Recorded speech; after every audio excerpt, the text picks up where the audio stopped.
नमस्कार, जी न्यूज देख रहे हैं आप। मैं हूं अदिति अवस्थी। नए भारत के 2020 में आज हम आपको पुणे की एक 85 साल की दादी से मिलवाएंगे, जो ये साबित करती है कि उम्र महज आपके विचारों का परिणाम है। उम्र सिर्फ एक गिनती है जो आपके इरादों की धार और हौसले की लाठी को कभी कमजोर नहीं कर सकती।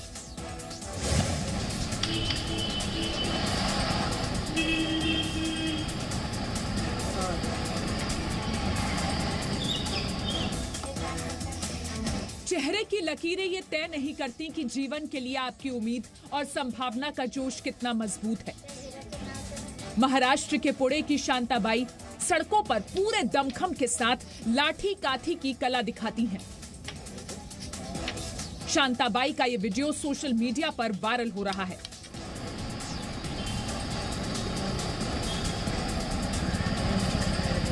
उम्र में 8 बरस की थी छोटी, जब से मैं ये लाठी काठी का खेल करते आ रही हूँ और आज तक मैं वो लाठी काठी छोड़ी नहीं है, क्योंकि इस लाठी काठी मेरी शान है वो, कि सारी दुनिया में मैं ये लाठी काठी खेलती हूँ।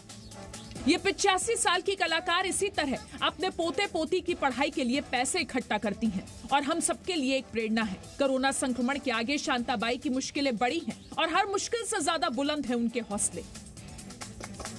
मैं इस बच्चों की पढ़ाई करती हूँ। मेरे तो गई उम्र ऐसे रोड पे भटकने में, तो मेरे पोतरी लोग को ऐसा नहीं होना चाहिए कि इस बच्चे लोग को उनका पढ़ाई होना, खुद के पाँव पे खड़े रहेंगे, खुद के कुछ नौकरी मिलेंगी तो जी जाएंगे बच्चे लोग। मैं तो आज है और कल नहीं है। शांताबाई महज एक लाठी काठी करतब दिखाने वाली बुजुर्ग महिला नहीं है, बल्कि जिंदगी को पूरे जोश खरोश से जीने वाली एक जिंदा दिल आर्टिस्ट भी हैं।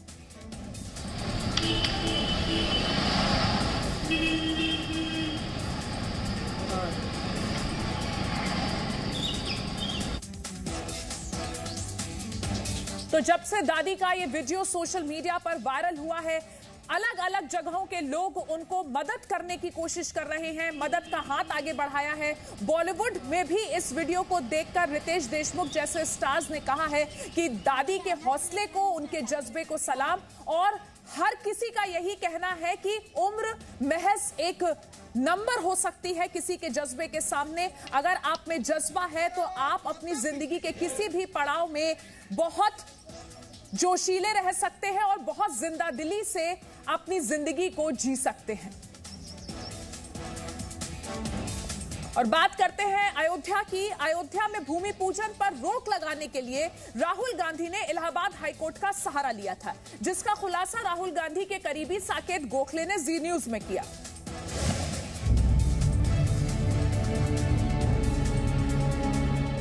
इलाहाबाद हाईकोर्ट ने भूमि पूजन के खिलाफ दाखिल याचिका को काल्पनिक कहा है। याचिका में कहा गया था कि भूमि पूजन कोविड-19 के अनलॉक 2 की गाइडलाइन का उल्लंघन है। भूमि पूजन में 300 लोग इकट्ठे होंगे, जो कि कोविड के नियमों के खिलाफ होगा।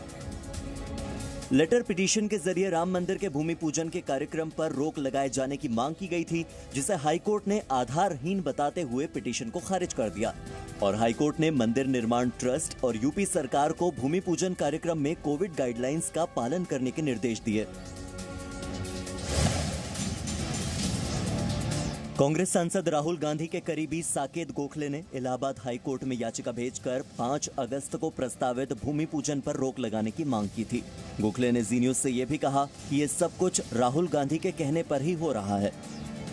होम मिनिस्ट्री के जो अनलॉक 2.0 गाइडलाइंस जो 31 जुलाई तक वैलिड है, उसमें होम मिनिस्ट्री ने कहा है कि कोई भी राजनीतिक, कल्चरल या धार्मिक इवेंट हो नहीं सकता। ये क्लियरली कोरोना गाइडलाइंस में होम मिनिस्ट्री के मेंशन है। हालांकि नियमों की बात करते करते जी न्यूज में कई बार गोखले ने पीएम मोदी को संबोधित करते हुए खुद मर्यादा लांघी। बिहार में बाढ़ से हालात बेहद खराब हो गए हैं। भारी बारिश की वजह से बागमती, कोसी और कमला नदियां उफान पर हैं।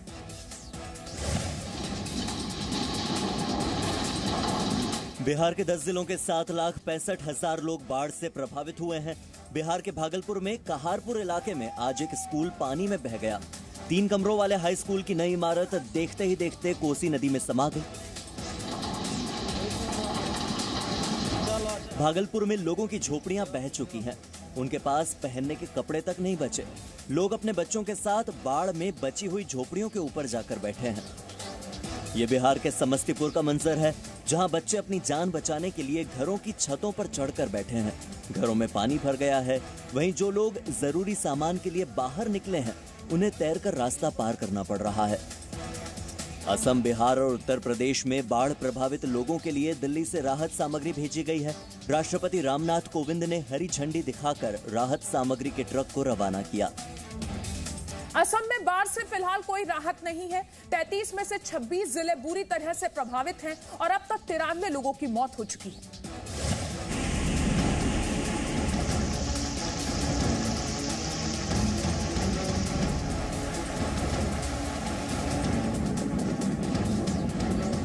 ये तस्वीरें असम में बाढ़ की भयावह स्थिति की गवाह हैं। नदियां उफान पर हैं और असम के 26 जिले प्रभावित हैं। ये असम के नागांव जिले के करबिलांगपी बांध की तस्वीर है। नदियों में उफान की वजह से बांध के कई गेट खोल दिए गए। यही वजह है कि इलाके के सैकड़ों गांवों में पानी भर गया है।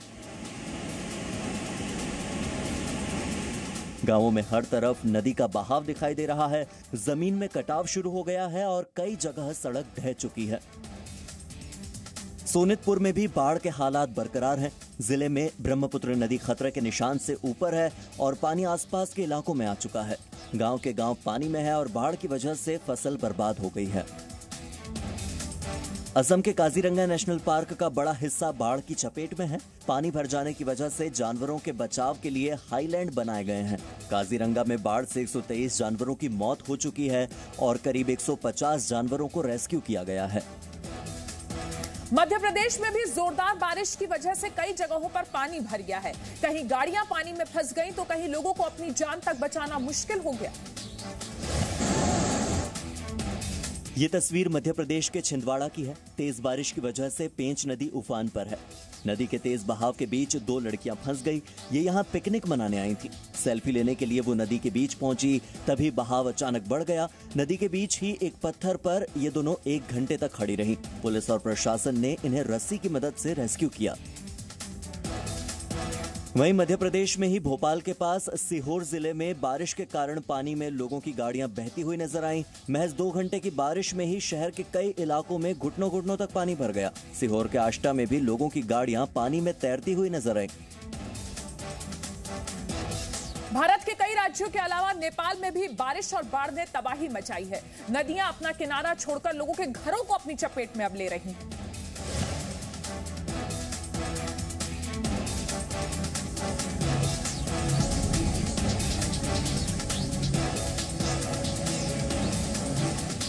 नेपाल के चितवन में लोगों के घर पूरी तरह से बर्बाद हो गए हैं। मंदिर पानी के तेज बहाव के बीच छिप गए हैं। पानी के बीच सिर्फ मंदिर के शिखर दिखाई दे रहे हैं। लोगों के घरों का सामान इस पानी में बह चुका है और वे खुद को बचाने की जद्दोजहद में लगे हैं। सड़कों पर मिट्टी और पानी इतना भर चुका है कि उसके बीच से निकलना बेहद मुश्किल है। नेपाल के धादिंग में तेज बारिश ने सड़कों का ये हाल किया है। पुल टूट चुका है। लोगों के आने जाने के रास्ते बंद हैं। पुल की मरम्मत का काम शुरू हो चुका है। वहीं प्रशासन सड़क पर मिट्टी डालकर पानी को रोकने की कोशिश कर रहा है। कानपुर में संजीत यादव के अपहरण और हत्या के मामले में आईपीएस अपर्णा गुप्ता को निलंबित किया गया है।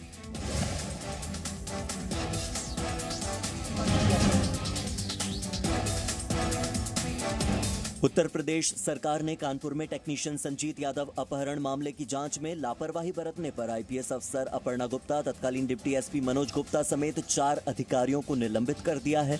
कानपुर में फिरौती के पैसे दिए गए या नहीं, पूरे मामले में लापरवाही की जांच एडीजी वीपी जोगदंड करेंगे।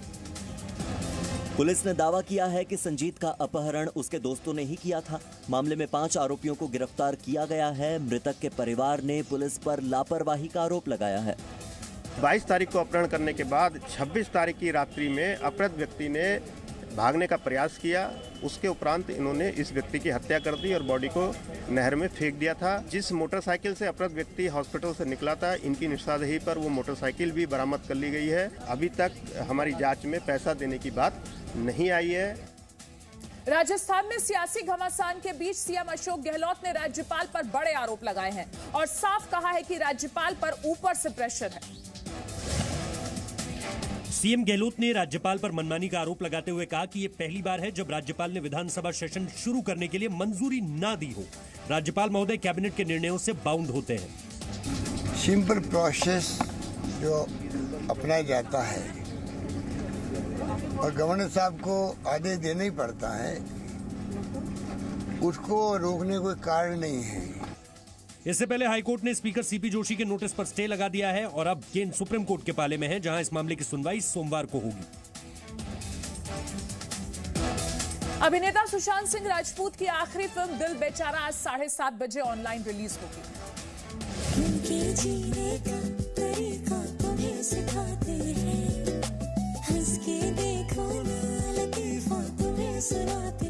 सुशांत सिंह राजपूत की मौत के 40 दिन बाद आ रही फिल्म दिल बेचारा का उनके प्रशंसक बेसब्री से इंतजार कर रहे हैं। फिल्म के ट्रेलर को भी सुशांत सिंह राजपूत के फैंस ने खूब पसंद किया था और अब उम्मीद की जा रही है कि दिल बेचारा दर्शकों के दिल तक पहुंचेगी। इस बीच सुशांत सिंह राजपूत की खुदकुशी के मामले में आज अभिनेत्री कंगना रनौत ने मुंबई पुलिस को अपना जवाब भेजा। कंगना ने कहा कि वो मुंबई पुलिस को जांच में सहयोग करना चाहती हैं, लेकिन लॉकडाउन का पालन भी जरूरी है। अगर पुलिस चाहे तो उनसे हिमाचल प्रदेश के मनाली आकर पूछताछ कर सकती है। कंगना अपने वकील के जरिए जवाब देंगी। चीन ने आज चेंगडू में अमेरिका के वाणिज्य दूतावास को बंद करने का आदेश दिया है।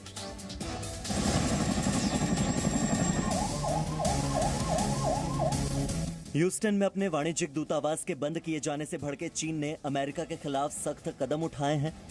चीन ने सिचुआन प्रांत के चेंगडू में अमेरिका के वाणिज्यिक दूतावास को बंद करने का आदेश दिया है। इस दूतावास के जरिए अमेरिका चीन के कई प्रांतों का कामकाज देखता है। इससे पहले अमेरिका ने बुधवार को ह्यूस्टन में स्थित चीन को अपने वाणिज्यिक दूतावास को 72 घंटे में बंद करने को कहा था, जिसके बाद चीन ने अमेरिका के इस कदम पर तीखी प्रतिक्रिया दी थी। 5 अगस्त को राम मंदिर की नींव रखी जाएगी। वहीं इसी दिन जम्मू कश्मीर से अनुच्छेद 370 के हटाए जाने का 1 साल पूरा हो जाएगा। इस मौके पर बीजेपी देश के अलग अलग हिस्सों में कई आयोजन करने जा रही है।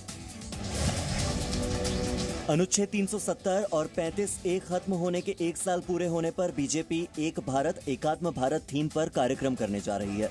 देश के अलग अलग शहरों में 28 जुलाई से लेकर 3 अगस्त तक बीजेपी वर्चुअल रैली से लेकर प्रेस कॉन्फ्रेंस तक करेगी।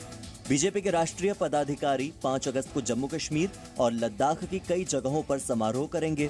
जम्मू कश्मीर और लद्दाख के लिए पिछले 1 साल में केंद्र सरकार ने जो कुछ काम किए हैं, उनकी जानकारी जनता तक पहुंचाई जाएगी।